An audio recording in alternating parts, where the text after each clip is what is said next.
दिवाकर जी आपके पास आते हुए।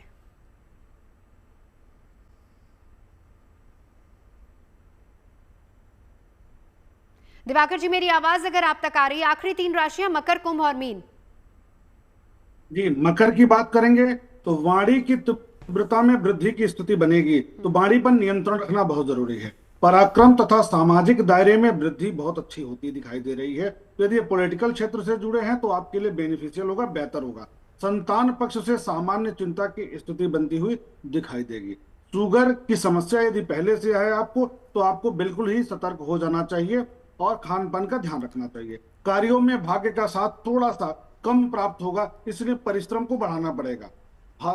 विदेशी यात्रा या दूरस्थ यात्रा या ऐसी यात्रा कि जो एक स्टेट से दूसरे स्टेट में भी हो सकती है, वह आपके लिए लाभप्रद होगा। और दूरस्थ यात्रा भ्रमण के लिए भी हो सकता है, तो थोड़ा सा संयमित होकर के कार्य करें तो बेहतर होगा। कुंभ की बात करेंगे तो मानसिक तीव्रता में वृद्धि हो रही है, मानसिक उलझन में वृद्धि होती दिखाई देगी। पराक्रम बढ़ेगा, पुरुषार्थ बढ़ेगा, बुद्धिमत्ता में वृद्धि होगी। बुद्धिमत्ता के आधार पर आर्थिक प्रगति होगा, आर्थिक विस्तार भी होगा, नए व्यापार का आरंभ भी हो सकता है। देखिए, बार बार सभी लोग, विद्वान लोग कह रहे हैं कि नए कार्य आरंभ किए जा सकते हैं। निश्चित तौर पर आरंभ करना चाहिए, क्योंकि कई काम तो हम अपने परिचित लोगों को कराएं पितृपक्ष में, बहुत फलीभूत हो रहे हैं और बहुत सकारात्मक होता है। इसलिए निस्संदेह अपने कार्यों को प्रगति करना चाहिए, नया कार्य आरंभ कर लेना चाहिए। जीवन साथी का स्नेह बढ़ेगा, साझेदारी के लाभ में वृद्धि होगी, कार्यों में भाग्य का साथ प्राप्त होता दिखाई देगा।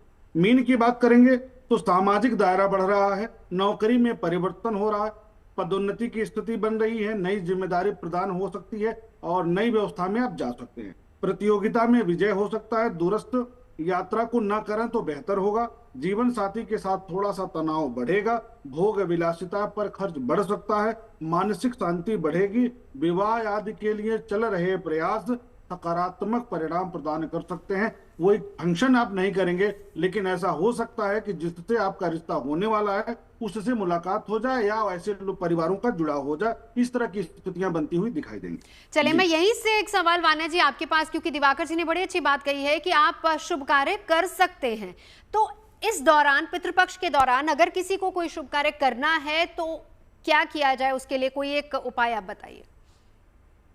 देखिए यहाँ पर जो है मतलब ऐसा इसमें जैसे तिथि जो आती है, जैसे आप सर्व पितृ अमावस्या होती है, जब हमें अपने पितरों की जिनको तिथि नहीं पता होती है वहां पर वो श्राद्ध कर सकते हैं।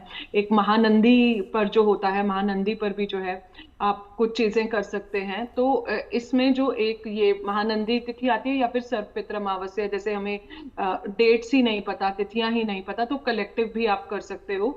तो महानंदी पर जैसे आप जो है कुछ वहां पर आप, मुझे लगता है कि कुछ शुभ कार्य कर सकते हो। आपके चैनल के माध्यम से मैं बस एक बात बोलना चाहूंगी, आप श्राद्ध जरूर करें, हर दिन करें, बट मुझे ऐसा लगता है कि जीते जी हमें अपने माता पिता की सेवा हर दिन, हर पल, हर क्षण करनी चाहिए, क्योंकि यही हमारे कुंडली के सबसे इंपॉर्टेंट ग्रह हैं। आपके घर में आपके दादा दादी भी रहते हैं, तो वो भी आपके जो घर में जितने भी सीनियर सिटीजन है आपके आसपास, आप उनकी रिस्पेक्ट करें, उनकी आज्ञा का पालन करें। अपने पितरों को जब भी आप याद करें, खुश होके करें, रो के ना करें, और यही सोचें कि वो हमें ब्लेस करें। वो जो भी जर्नी में है, जो भी सोल में है, वो एक अच्छी सोल्स में जाएं और हमें ब्लेस करें, उनकी आत्मा को हमेशा शांति मिले। तीसरी बात, बिल्कुल। बस एक आखिरी बात बोलूंगी, हमें बहुत सारी बीमारियां होती है, हम हमेशा कहते हैं कि हमारी पीढ़ी दर पीढ़ी चली आ रही है, हमारी जनरेशन से चली आ रही है, ये तो कभी ठीक ही नहीं होगी। इस साइकोलॉजी को आप अपने दिमाग से निकालिए। कार्मिक क्लोजर इसी टाइम पर होता है, आपकी डेप्थ क्लियरेंस इसी टाइम पर होती है, और पैटर्न्स जो हैं वो ब्रेक होते हैं। ये हमारी गलत फहमी है बिल्कुल। कि चीजें पीढ़ी दर पीढ़ी चलती हैं, ठीक है। चीजें क्लोज होती हैं, आपकी बीमारियां ठीक होती हैं। तो अपनी हेल्थ के लिए हमेशा जीवन में पॉजिटिव ठीक रहिए। है राज जी, जल्दी से, क्योंकि वक्त की कमी है, एक सवाल मुझे अरविंद जी से भी लेना है। जल्दी से, पितृदोष जिनको है उनके लिए कोई एक उपाय इस दौरान जो बहुत सिंपल सा है। अगर पितृदोष इत्यादि है, इस समय पर प्रतिदिन ओम नमो भगवते वासुदेवाय नमः बैठ करके 10 मिनट रोज श्रद्धा पूर्वक जप करें। पितरों से प्रार्थना करें कि हे पितृ देवताओं, जाने अनजाने में जो भी मुझसे भूल हुई उसके लिए क्षमा करें। शास्त्र कहता है जले नापि ना चाना श्राद्धा शाके नापि करोति या अमायाम पितृ सत्स्य शापम दात्वा प्रेमति चा।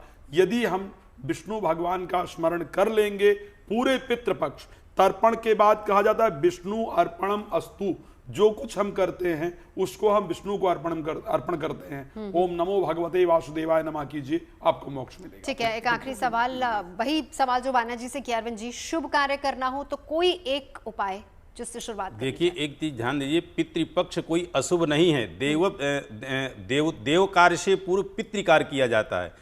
एक बार के लिए देवता माफ कर देंगे आपसे यदि कोई गलती होती है कुपित होने पे, लेकिन कभी पितृ माफ नहीं करते। और एक बार के लिए आपको देवता कृपा नहीं करेंगे, लेकिन आपने यदि पितरों का जो है श्राद्ध किया या पितरों की सेवा की, तो वो अचानक आपको इतनी ऊंचाई दे देंगे कि जिसमें कोई आपको एक आश्चर्य लगेगा, जैसे लॉटरी टाइप की खुल जाती है। तो आप प्रसन्नता के साथ बड़े अच्छे से पितरों के प्रति ये 15 दिन का दिन है, आप इनको कीजिए और उनसे आशीष प्राप्त कीजिए। इसी के विषय में कहते हैं, देवभ्यश्च प्रतिभ्यश्च महायोगिभ्यश्च एवचा, देव कार्य से पूर्व पितृकार अवश्य करें। इस ये 15 दिन आपके बड़े ही सुवर्णमयी दिन का ये समय है। चलिए, बहुत बहुत शुक्रिया तमाम खास मेहमानों का हमारे साथ यहाँ पर जुड़ने के लिए।